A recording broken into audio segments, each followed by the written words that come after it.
Yo, what is going on, ladies and gentlemen? Welcome back to the channel. I am Racinho BJJ, and we are bringing you another BJJ breakdown video, this time featuring my friend Jay, who recently got promoted to brown belt, so of course I had to get a roll in with him. But before we get into that, I want to thank you guys for supporting the channel, liking the videos, subscribing to the channel, and commenting in the comment section. So with all those plugs out of the way, you know what time it is. Let's get into this roll.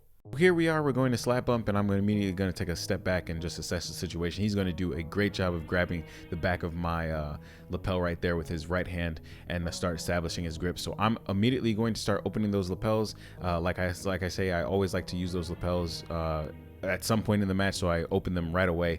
He's got a good job of the overhook on my right arm, but I'm able to grab the belt right here. And what I'm going to end up doing is I'm trying to get to his back to see. He tries to go for an uchimata right there, but I'm able to keep my balance, and he's got a good grip on my back, but I've got a good grip on the belt and his sleeve. So I tried to go for a single leg there, but it didn't end up working. So I ended up sitting into a butterfly half guard position right here. He's going to start passing. As you can see, I'm able to frame right here. Like I said, those framing and defenses also will help you with that guard retention. So I'm immediately able to start setting up a closed guard position right here. I snake it in from the half guard position. So he's doing a good job of sitting back on his butt, trying to break that guard, but I'm able to arch my back and keep the closed guard. So right here, his ankles, I feel that they're really close. So I'm able to put my foot into his hips and get the sweep right there.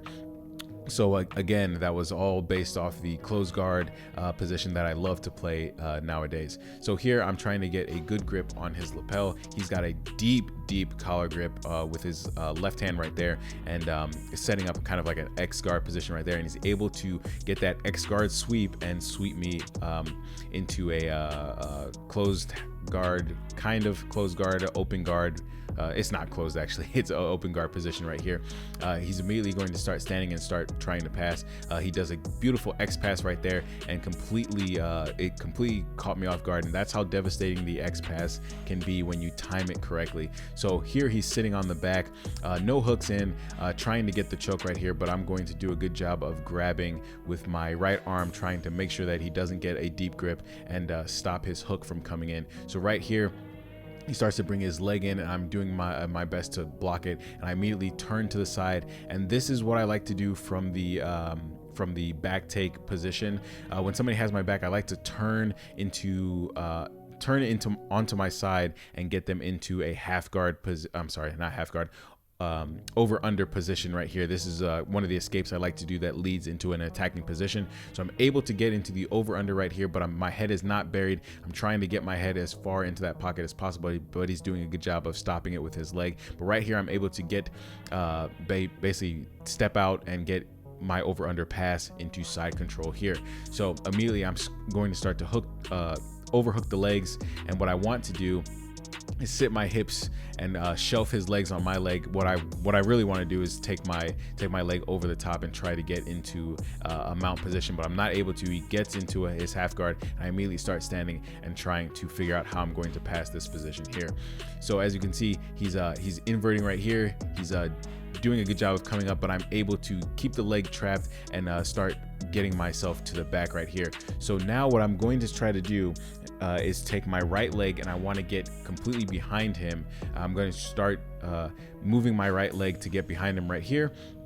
And now that I've got good grips on the back, I'm going to start putting in my hooks and trying to get the back position right here. And as you can see, I get a little greedy. This is where it comes into position over submission. I start to get greedy, start to try to go for the pants and try to get the finish, but I don't have a solid grip on that lapel over under his neck. And as you can see, he's starting to get out of the position right here, and I'm realizing that I've lost the back that I wanted. Try to switch it into the armbar, not able to do so.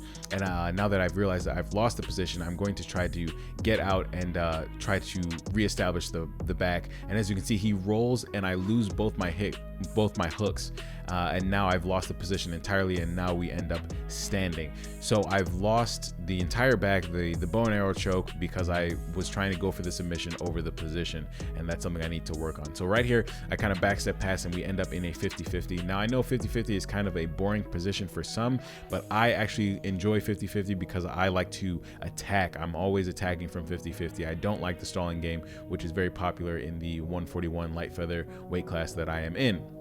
So here we go. What I'm trying to do is, he's got a figure four. So what I'm trying to do is spin along the axis of his hip to break that figure four that he has. And I'm trying to go for a knee bar. Right here, he's able to figure four the legs and take me down, but I'm going to immediately start standing back up. And now that his leg is straight, I'm going to start spinning along that axis of the knee right here. And I'm almost ready to set up the knee bar, but the time runs out. And that, ladies and gentlemen, is the end of the roll.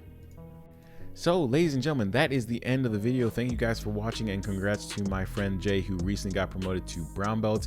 A few takeaways from this video: always prioritize position over submission. What you saw here was me getting the back, setting up the bow and arrow, but I was so fixated on finishing the submission, grabbing that leg and finishing, that I was losing the position, ended up losing the back entirely, and had to stand back up to reinitiate my pass.